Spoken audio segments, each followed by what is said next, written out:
11 ways Brexit was a letdown. And it is abundantly clear that the promises made by the Leave campaign cannot be kept. They were never honest about the choices, compromises and trade-offs involved in leaving the most sophisticated political and economic alliance the world has ever seen. Their hubris was astonishing. Claims of only upsides, not downsides, that we would hold all the cards and could choose the path we want, that this would be the easiest trade deal in human history. Well, political gravity came to bite just as quickly as leading Leavers left the cabinet faster than rats fleeing a sinking ship. Even if you disagree with me, consider subscribing by the end of the video. These are 11 promises that the government quietly dropped. The first promise was that Brexit would be easy and have no downsides.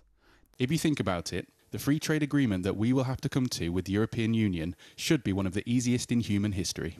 But the reality is that Brexit is taking a considerable amount of time to even get a withdrawal agreement agreed. And I've always said, nobody's ever pretended this will be simple or easy. The second promise, you may remember, made all those years ago, was the promise that trade talks would take place in parallel with divorce talks. And we will be making our position very clear. We want to talk, and we think it's most sensible to talk about our continuing relationship at the same time as we talk about the terms of withdrawal. But the reality is that David Davis caved in on the first day of the talks on the 19th of June 2017. Once and only once we have achieved sufficient progress on the withdrawal, can we discuss the framework for our future relationship. Starting parallel talks on all issues at the same time, as suggested by some in the UK, will not happen. The third promise made was that the UK did not need a transition deal and would not be subject to the EU rules or budgets during one. David Davis said that we're not really interested in a transition deal, but will consider one to be kind to the EU. A period of implementation would be in our mutual interest. And that is why I am proposing that there should be such a period after the UK leaves the EU. Clearly, people, businesses and public services should only have to plan for one set of changes in the relationship between the UK and the EU. So during the implementation period, access to one another's markets should continue on current terms, and Britain should also continue to take part in existing security measures. The UK will have to abide by all EU rules and regulations, including those agreed by member states during the 21-month transition period. Another promise made was that the transition serves merely to implement the final trade deal, which would be agreed by Brexit Day. As of today, these considerations point to an implementation period of around 2 years. But the reality is that the transition period will be used to negotiate as much as possible the future trade relationship, not to implement it. Many EU capitals believe that the 21-month transition period will not be anywhere near long enough to conclude a comprehensive free trade agreement, and it will probably have to be extended. Another promise was that the UK would not owe money to the EU after it left in March 2019. I think that the sums that I have seen that they propose to demand from this country seem to me to be extortionate, and I think to go whistle is an entirely appropriate expression.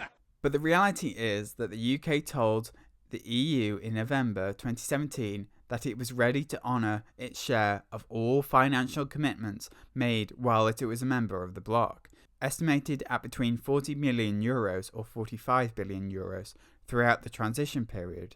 It has since become clear payments will continue until 2064 and indefinitely if the UK wants to continue to be part of EU agencies and programmes. A seventh promise made was that a raft of new trade deals would be ready on the 29th of March 2019. In return for a contribution. But we're going to have access to the single market anyway. You know, everybody has access to the single market. America and China have access to the single market. They don't have any special deals with the European Union, but they have access to the single market. But the reality is that Britain has won the right to negotiate deals with third countries during the transition period, but not before. and they cannot be implemented until after December 2020. New deals will anyway take a longer time to negotiate, especially since few countries are likely to want to sign them until they know the state of the UK's final relationship with the EU. And while the EU will ask third countries with which it has trade deals to keep Britain in them, there's no certainty that the EU will do that. Another promise made was that a high-tech technological solution will be a solution to a frictionless border on the Irish border. The government said that the UK is currently implementing a new customs declaration service which will replace the existing Her Majesty's Revenue and Customs system. This is a high priority project within government, and Her Majesty's Revenue and Customs is on track to deliver by January 2019. But Theresa May now concedes that customs arrangements are difficult and will take time to set up.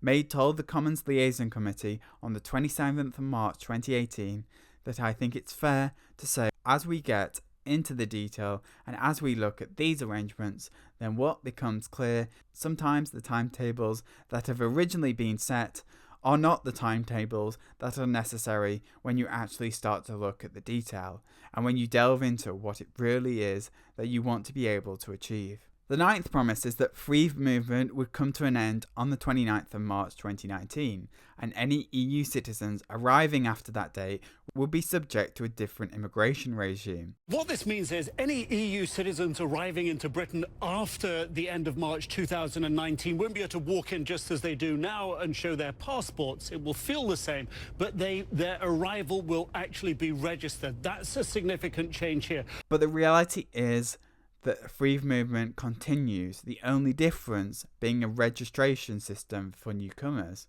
The government promised that there would be no role for the European Court of Justice in Britain after Brexit Day.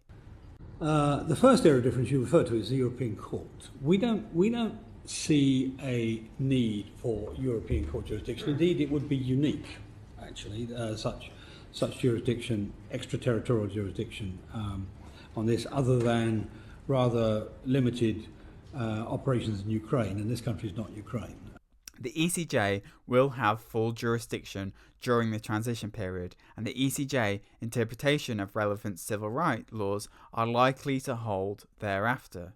Britain was promised that Britain would take back control of its fisheries after Brexit.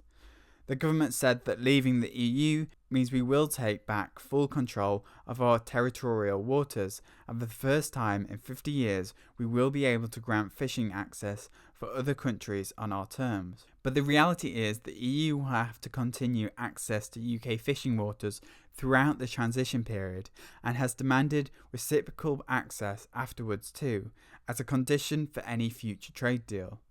Brexit has certainly led to a lot of changes and broken promises. But do you agree with me?